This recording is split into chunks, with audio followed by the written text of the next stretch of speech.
the Ari Shaffir thing, that tweet about that Kobe Oh Bryant. yeah, Kobe Bryant. That was a rough one, man. I'm the last one to fucking, I mean, look, I've had my moments on Twitter. I've said stuff out loud. It's hard to defend.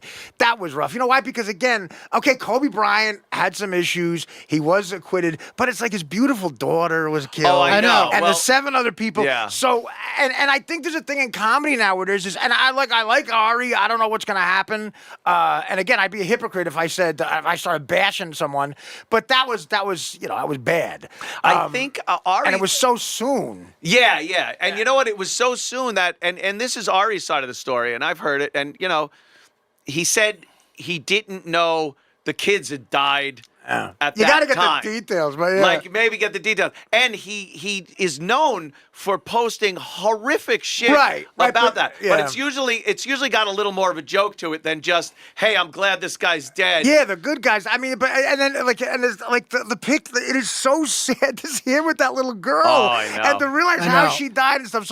So he's got a rough road ahead. But I'm saying this is like, and I'll get to Mike's opinion on this in a second. But this is like, I'm gonna let that fucking idiot have it. he doesn't like Ari. But and again, I have no problem with Ari. No. But that was a wrong move, and we've all made wrong moves. I think, but he there's a thing in comedy now where if you're the other side of this politically correct, and again, I really think when I was doing your show and Crashing at the same time, I should be in some sort of Book of World Records because I was working with Judd Apatow and Pete Holmes and, hilarious. and HBO and Anthony Cumia. At the same time. And I was friendly with both sides. Yeah. You were like a Jew in the Third Reich. It was weird. I was a middleman. Yeah. And but I'm saying so if again, one of the things Ari did say to defend himself was, it's my brand. This is the shit I do, which is that you're digging a bigger hole. You just at this point just let it be. Just try to let the fire go out.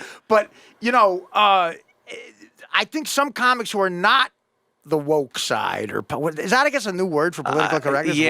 Woke. I can't stand it. You have to say it because it's the only way to fucking identify it. But if you're the other side of it, like probably the side that we would be on, and maybe Ari, whatever. I think there's going to be this trend now where you want to be crazy, you want to be so offensive, and it might cost you a lot more than you think. Then yes, you know what I mean? Like, because you made the point. Even if you don't have a joke, you'll just say it just to be fucking shocking. To be outrageous and shocking. And that's going to hurt you, man. Here's what happened. We kind of got this little glimmer of light at the end of the tunnel with Bill Burr's special. And what's his name? Chappelle. Right. A couple of things like, are we getting back to that? And then these poor bastards go, cool, and throw something out there. It's like, no, you're not impervious yet. Right. You're not, exactly. There's so certain people who can, get away with it. Other people ain't getting away with it. Hollywood Machine gets away with it. Those guys get away with it. But why do you? But you came in really pissed off at Ari. Why do you hate Ari Shaffir? He's a scumbag. He was arrogant to Mike. Very arrogant. He was arrogant to you. But isn't everyone that way? I feel you should hate me. He's just a fucking arrogant pile of shit. I can't stand him. Well, there you go. But not because of this latest thing, because of stuff in the past. He's just a fucking douchewad. I don't like him. I've just always liked Ari. I've never had a problem with him. I don't have a problem with this either. You know what I like him? As because much as other people do. The industry loves arrogant cocksuckers like him. That's why. Wow. Because most of them are. Well, say it again. The industry likes arrogant cocksucking idiots like him because most of them are. Well, the industry's not liking him now. Well, it's true. They will. They love arrogance. The industry will retreat. They love arrogance. They fucking love. They love arrogance as well as I do. They love arrogant assholes like him. Yeah. Well, okay. Jesus Christ, Mike. What the fuck did he do to you? No, but the thing is, but at the same time, were you on the helicopter? But those pussies will go running for cover now too. At the same time. Yeah. How was he arrogant? I just don't want to talk about that dickhead. I'd rather end it now. Clearly, you don't want to talk about him. No, but the thing is that all this people... this is the time to bash Ari if you want to get a sitcom. So maybe this will work. Yeah, but all people that that kiss his ass are fucking pussies running for cover now. Running for cover. That's L.A., bro. That's. Have you ever spent time in L.A.? Yeah. Did you ever live there? It's not in L.A. proper. Yeah. I visited L.A. enough. And been around the comedy club circles to see that whole head and attitude and what goes on out here in New York. Well, and it's well, just they are. It's different because my first break was in the LA system, network television, studio movies, the stand-up world, blah, blah, blah.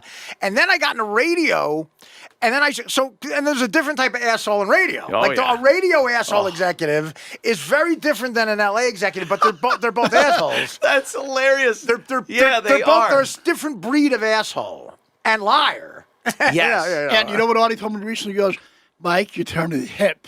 He goes, I hate when you hip. He goes, I said I can see your hip. You know what he goes? He goes to this to me. He goes, you're dying to sit on the couch at Largo in L.A. next to John Stewart. Mike says a lot of shit to me, like he's trying not to be offensive, and it sounds like you're trying to get a deal. You're 64 in a cardigan sweater. No, but he said to me, he goes, you're dying to sit on the couch next to John Stewart at Largo and fucking unless they remake Everyone Loves Raymond, there's a role for Peter Boyle's dad. There's, you want to keep your doors open out there. You're not going to offend someone like Judd Apatow or anything that might be able to do something. Judd is awesome. For you. See, look, he's running for cover Judd, like you said. No, listen to this. Judd, these are all my pals who I'd love to work with. Judd. Have you ever met them? For like 3 seconds. Very nice. Here's the pals I want to. Mr. Steven Spielberg, you may have heard of him. Bob Odenkirk, Judd, listen to this. Sandler. Will Ferrell, all the good guys. But there if there are people that He's hit everybody. The people that you're not going to work Alyssa with. Milano. Anyway, make your wishes higher. Yeah. Spielberg, Lucas. Alyssa Milano. Kubrick. Well, Tarantino. Everybody on the board of DreamWorks.